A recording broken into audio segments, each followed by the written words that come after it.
छत्रपती संभाजी महाराजांना सासऱ्यांनीच मारलं। नाव औरंगजेबाचं असलं तरी सासराच दोषी। वतनदारी बंद केली म्हणून सगळं घडलं। बच्चू कडूंच्या वक्तव्यानं खळबळ का माजली? दुसरे कोण होते रे?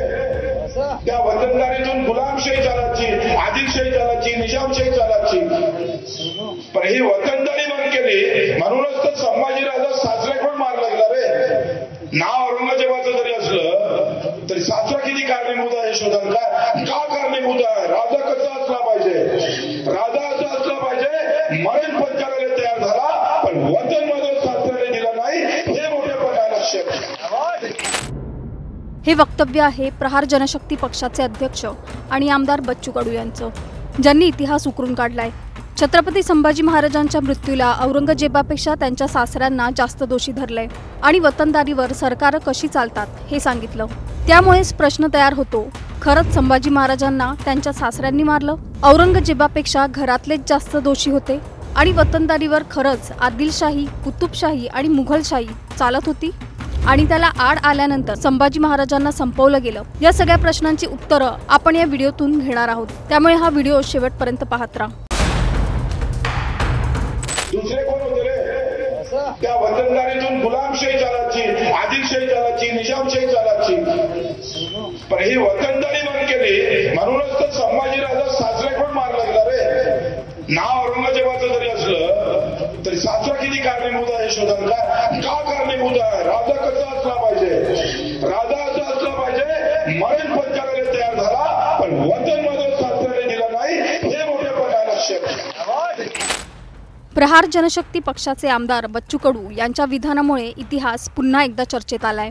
छत्रपती संभाजी महाराजांना औरंगजेबाने नाही तर त्यांच्या सासऱ्यांनीच कटकारस्थान करून मारलं, असं खळबळजनक विधान बच्चू कडूंनी केलंय। बच्चू कडूंचं विधान म्हणजे इतिहासाशी केलेला खेळ आहे की आतापर्यंत लपवलं गेलेलं सत्य उघड केलंय, असा प्रश्न विचारला जातोय।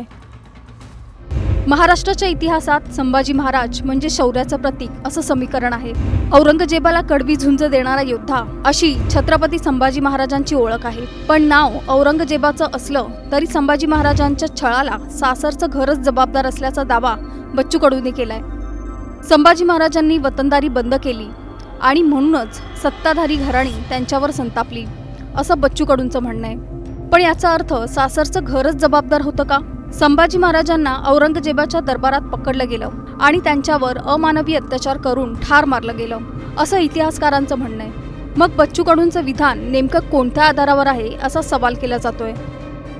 संभाजी महाराज हे हिंदवी स्वराज्याचे रक्षणकर्ते मानले जातात।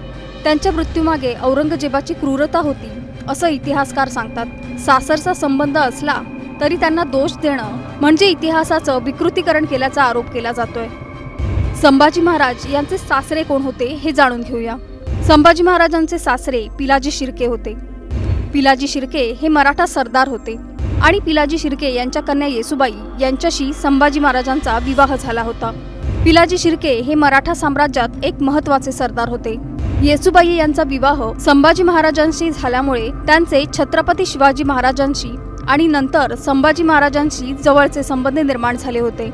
हे शिर्के घराणं तेव्हाच्या काळात मराठा सरदारांपैकी एक प्रभावशाली घराणं होतं। 17व्या शतकाच्या उत्तरार्धात मराठा साम्राज्य आणि मुघल साम्राज्य यांच्यात सतत युद्ध सुरू होतं। संभाजी महाराज हे शिवाजी महाराजांनंतर गादीवर बसले आणि त्यांनी औरंगजेबाशी थेट युद्ध पुकारलं। पण त्या काळात साम्राज्याच्या काही घराण्यांनी, त्यात काही सासरच्यांचाही उल्लेख येतो, अशांनी मुघलांना मदत केल्याची ऐतिहासिक नोंद आहे। इसवी सन 1689च्या फेब्रुवारी महिन्यात संभाजी महाराज आणि त्यांचे सेनापती कवी कलश हे संगमेश्वरमध्ये थांबले होते। त्यावेळी मुघल सरदार मुकर्रब खान यांनी अचानक सैन्य पाठवलं।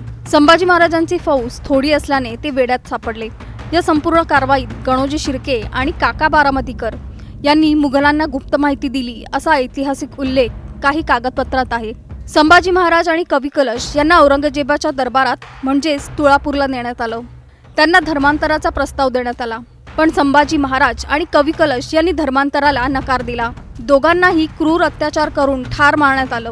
कवी कलश हे फक्त सेनापतीच नव्हते तर विद्वान कवी आणि राजकारणीही होते। गणोजी शिर्के हे छत्रपती संभाजी महाराजांचे मेहुणे होते, ज्यांनी वतनावरून छत्रपती संभाजी महाराजांचा विश्वासघात केला असं इतिहास सांगतो। ते मराठा सरदार होते। शिवाजी महाराजांच्या काळात किल्ल्यांची जबाबदारी सांभाळणारे। शिवाजी महाराजांच्या निधनानंतर काही काळ त्यांनी संभाजी महाराजांसोबत काम केलं, पण पुढे मुघलांच्या दबावाखाली किंवा वैयक्तिक वैरातून त्यांनी विश्वासघात केला अशी इतिहासकारांची मांडणी आहे। गणोजी शिर्के हे संभाजी महाराजांच्या बहीण असलेल्या राजकुंवर बाईसाहेबांचे पती होते। वतनाच्या मुद्द्यावरून त्यांनी संभाजी महाराजांचा विश्वासघात केल्याचा उल्लेख इतिहासात आढळतो। बच्चू कडूंचे विधान केवळ ऐतिहासिक नाही तर राजकीयही मानलं जातंय, कारण सध्याचं वातावरण निवडणुकांचं आहे। वतनदारी, घराणी आणि सत्ताधारी वर्गावर टीका करत बच्चू कडूंनी राजकारणात सत्तेची वतनदारी संपवली पाहिजे असा एक वेगळा संदेश दिलाय। सोशल मीडियावरून लोकांनी बच्चू कडूंवर टीकेची झोड उठवली आहे। बच्चू कडूंचं विधान म्हणजे छत्रपती संभाजी महाराज आणि इतिहासाचा अपमान असल्याचं बोललं जात आहे। इतिहासाचं पान उलटल्यावर अनेक प्रश्न उभे राहतात। संभाजी महाराजांच्या बलिदानामागे खरंच औरंगजेबापेक्षा सासरचं घर कारणीभूत होतं का, की हा फक्त राजकीय वादाचा नवा अध्याय आहे? बच्चू कडूंच्या वक्तव्यावर तुमचं नेमकं मत काय हे आम्हाला तुमच्या गावाच्या नावासकट खाली कमेंट करून नक्की सांगा आणि चॅनलला सबस्क्राईब करा।